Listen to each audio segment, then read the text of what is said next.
Stay the fuck away, stay the fuck away. Stay the fuck away, stay the fuck away. Well, hello all. Sean Patrick here, again, this time with science. Now, throughout this episode, we will be conducting an experiment, so safety glasses on, motherfuckers. Oh, wait, not yet. I haven't explained it to the people. They might not be paying as much attention to Ohio as we do. Just hold on. Okay, now then. Look, I told you to wait. Well, of course not. We never rehearse. Just wait for it. Okay, so last week, the Ohio State Legislature was debating the constitutionality of workplaces demanding that their employees be vaccinated.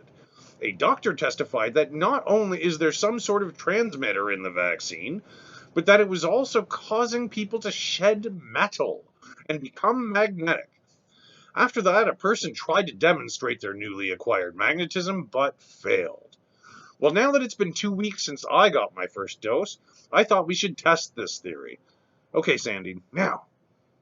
Sandy? Fuck. Anyway, you may remember a story I told you back in March about 2 toddlers who became violently ill after eating cereal, and one of them died. It turns out that my theory was true. No, not the shellfish allergy. They were poisoned. Now, over the weekend, Toronto police arrested a man in connection with this. Now, CBC article says, quote, police allege that a man obtained a controlled substance from work and that substance was placed into the children's breakfast cereal. As a result, a man is being charged with 2 counts of administering a noxious substance to endanger life, 2 counts of unlawfully causing bodily harm, and criminal negligence causing death. What? Well, you see, at work, according to hazardous workplace safety requirements, all controlled substances must be stored in brightly colored cardboard grain containers depicting leprechauns and other animals. Now, did he just make an honest mistake? Because to me, this sounds a lot more like 1 count each of murder and attempted murder as well. They're charging him for administering it, and it being for the purpose of endangering life. And do you really need to specify unlawful bodily harm? Is there a lawful way to do that? Well, the article goes on to say, quote, police say they are still investigating whether the incident was intentional or accidental. Really? So now we have a man waving an open container of poison about in the pantry, as they have to do according to regulations. But wait, there's more. Harken back to my previous report on this, for which I compiled information from 3 different reports. At that time, all those reports said that upstairs mom called 911 and was transferred to telehealth, who told her to bring the children to the nearest hospital. After waiting 20 to 30 minutes for an ambulance that did not arrive, the children were taken to hospital. Well, 5 of the 6 reports on this update I've found said specifically that the children were rushed to the hospital. 3 of these updates came from the same news desks as the ones I used for my original report. Now, I get the fact that the bit about waiting makes this a more horrific story, but they could have just said that the children were taken to hospital. Then it wouldn't have been a blatant lie. So I say again, things like this is what's causing people to distrust the media. It also makes me wonder why at least some of the conspiracy theorists don't do a little bit of legwork, even as much as I do. Never mind when something smells rotten. And speaking of Denmark, in his final address this morning, Ontario's Chief Medical Officer, Dr. Williams, was heralding the fact that, tasty, in the last 16 months, Ontario has completed 15 to 16 million COVID tests as a great achievement. In Denmark, they were doing more than 500,000 tests daily in April, and were trying to get up to 700,000. That means that a country of 5.8 million people completed as many, if not more, tests in 1 month than Ontario, population over 14 million, has since the beginning of this pandemic. How is that even possible? Well, it's because all the branches of their government not only saw the need for, but created a highly functional healthcare system instead of taking turns gang raping it. This is not something for Ontarians to be proud of. This is dropping the ball, stabbing it up, pissing on it, and then setting it on fire. And speaking of Norway, things are getting hot on the west coast, where 2 Catholic churches on native land were burnt to the ground. That was. Hang on, I said bobby pins. If it wasn't for Bill Nye, I could have lost an eye. Jesus. And speaking of Norway, things are getting hot on the west coast, where 2 Catholic churches on native land were burned to the ground. That was before today's announcement of a further 700 plus unmarked native grave sites being located. Last time, I said that the first discovery was just the tip of a disgusting iceberg. I guess someone wants it melted. Now back to the plague and some of the idiocy it is creating. Like journals asking people why we aren't opening up faster because we blew past the vaccine targets set for the second stage of reopening. Or interviewing people who just got their first shot and seeing them being bothered by the fact that the government hasn't given clear directions as to what they will be able to do when they're fully vaccinated. Or how about assholes blocking major highways in protest? Aside from the fact that even vaccinated people can still catch and transmit drumphitis, vaccines aren't the only metric. There's also the quickly spreading Delta variant, which, among other things, has stalled the UK's reopening, caused a severe outbreak in Waterloo, and is now estimated to be responsible for more than 50% of the new cases here in Canada. And to those just getting their first dose, why do you think you need guidelines for what happens when you're fully vaccinated?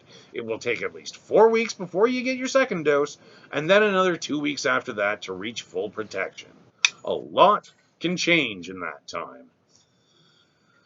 Protesters closed down the Trans-Canada Highway between New Brunswick and Nova Scotia because New Brunswick has opened up to any Canadian who has had a single dose of vaccine, and Nova Scotia said it would keep quarantine restrictions for travelers from New Brunswick due to this. Well, I side with Nova Scotia because New Brunswick's decision effectively bursts the agreed-upon Atlantic bubble. But instead of being reasonable, a bunch of douchebags had to block the border crossing to stand up for their right to spread the disease like the plague, thus stopping many healthcare workers and the transfer of essential goods. So if anyone dies because of the lack of medical care available to the protesters, they can say that they got what they wanted. Now, how about demanding what the difference is between a fully vaccinated Canadian and those abroad? Or how about the student who chose to go traveling but didn't budget for the quarantine hotel upon return? The differences are, 1, that being fully vaccinated does not guarantee that you can't catch and spread COVID, and 2, the variant first detected in insert country here can't get to Canada without someone bringing it. As for the student, if you left before March 2020 and are just returning now, there's been tons of news about this regulation, so you should have known. And if you left Canada after last March, you should not only have been aware of this, you should not have left in the first place. And now, some more important numbers. Did you notice how I pointed out that being fully vaccinated doesn't mean that you can't contract and spread the plague? It means that you are super unlikely to get severe symptoms that can lead to hospitalization and death.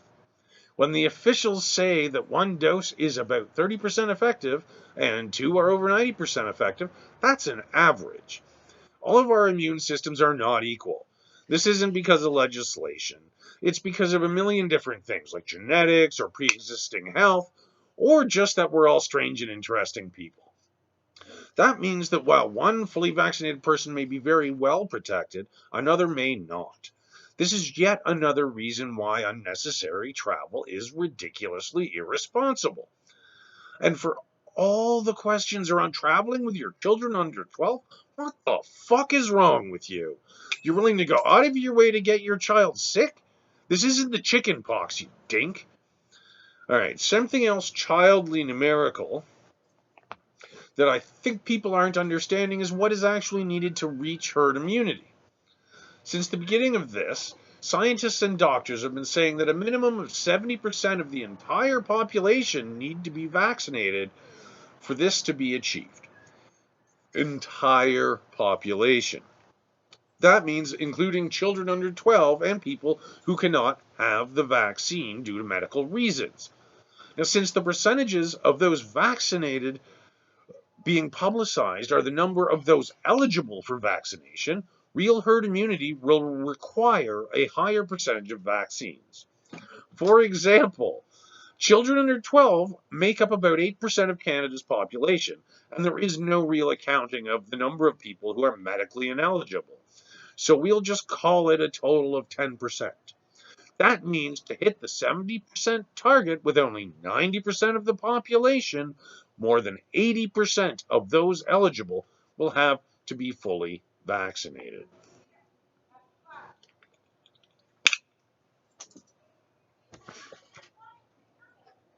Bloody violent around here. All right, look, folks, I want to do stuff.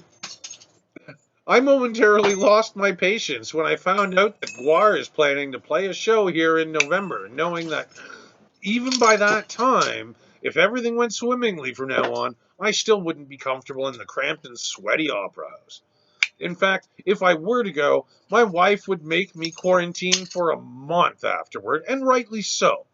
Now, as much as I love Guar, I'd rather not risk being able to ever see them again because I'm fucking dead. But there's a lot of stuff we can do safely now, and collectively we need to focus on that instead of demanding answers about a very uncertain future. We don't know what things will look like in a month, or a week, or even tomorrow, and neither do the experts. There's just a way too many variables.